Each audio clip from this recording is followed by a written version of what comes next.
London Bridge is falling down, falling down, falling down. London Bridge is falling down, my fair lady.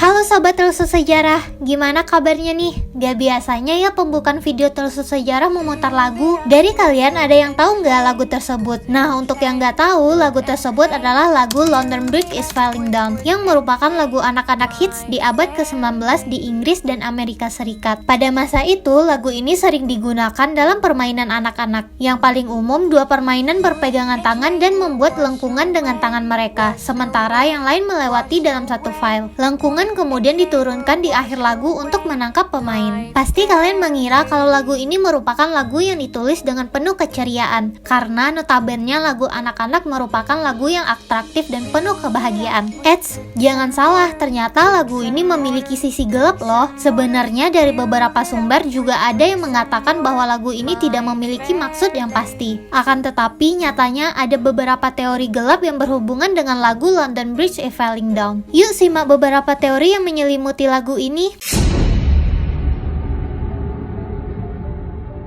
Pernah dengar tentang amusement? Amusement adalah suatu bentuk hukuman di mana seseorang ditempatkan di dalam ruangan tertutup tanpa pintu keluar. Biasanya dibiarkan mati di sana karena kelaparan atau dehidrasi. Penyiksaan ini didasarkan pada keyakinan bahwa struktur seperti bangunan dan jembatan akan lebih kokoh dan stabil jika seseorang dimakamkan di fondasinya. Waduh, the real tumbal proyek nih. Teori bahwa London Bridge is Falling Down mengacu pada praktik ini pertama kali dicatat oleh Alice Bertha Gomez dalam The Traditional Games of England, Scotland, and Ireland 1894-1898. Idenya adalah jembatan London akan runtuh kecuali dilakukannya pengorbanan manusia dengan cara dikuburkan di fondasinya. Namun, tidak ada bukti arkeologis tentang sisa-sisa manusia di fondasi jembatan London. Jadi, amusement tidak mungkin menjadi inspirasi di balik sajak anak-anak ini.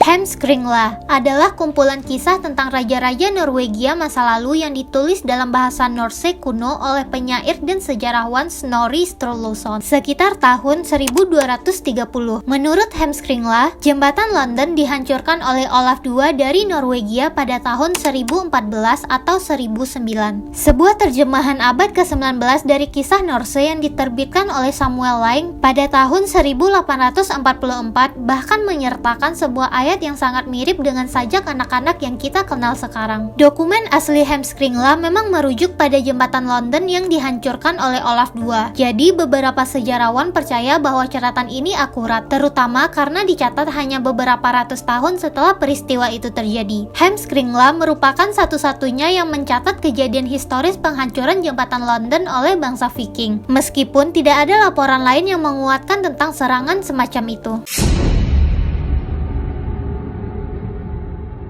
Alice Bertha Gomez mengajukan hipotesis bahwa lagu tersebut mengacu pada penguburan. Mungkin penguburan secara hidup-hidup anak-anak di dasar jembatan. Teori ini diulang oleh Iona dan Peter Opie. Hal ini didasarkan pada gagasan bahwa jembatan akan runtuh kecuali dilakukan pengorbanan dengan tubuh manusia yang dikubur di fondasinya, dan yang menjadi penjaga sebenarnya adalah manusia yang telah dikorbankan tersebut. Lalu mereka kemudian akan mengawasi jembatan. Tidak ada bukti arkeologis untuk sisa manusia di fondasi jembatan London.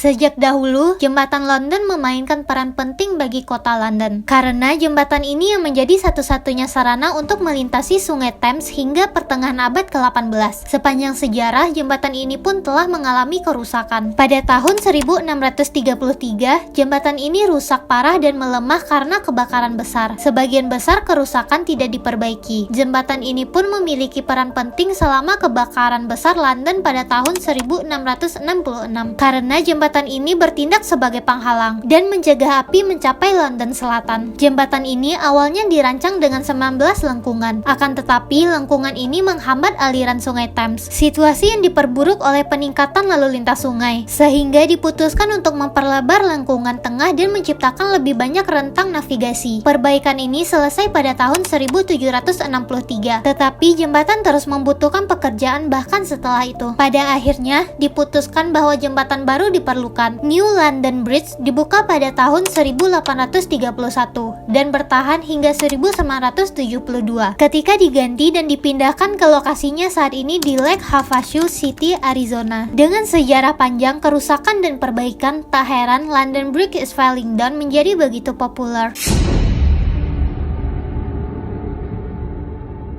Sementara, perdebatan tentang arti sebenarnya dari London Bridge is Falling Down terus berlanjut. Satu aspek lain dari lagu tersebut sama-sama membingungkan. Siapakah Fair Lady itu? Orang-orang telah melakukan banyak upaya untuk menentukan identitas aslinya, dengan beberapa nama yang diusulkan. Beberapa nama populer antara lain Matilda dari Skotlandia. Dia adalah permaisuri Henry pertama antara tahun 1110 dan 1118. Dia bertanggung jawab untuk membangun banyak jembatan yang menghubungkan jalan London Colchester melintasi Sungai Lea dan aliran-aliran sampingnya. Eleanor dari Provence. Dia adalah permaisuri Henry ketiga dari sekitar 1269 hingga 1281. Dia memiliki hak asuh atas pendapatan jembatan. Seorang anggota keluarga Lakes dari Stone Lake Park. Menurut cerita keluarga lama, salah satu kerabat mereka adalah pengorbanan manusia yang terletak di bawah jembatan. Sungai Lea. Sungai ini adalah anak Sungai Thames. Terima kasih sudah menonton channel Telusur Sejarah. Jangan lupa like, komen, dan subscribe channel Telusur Sejarah. See you di next video.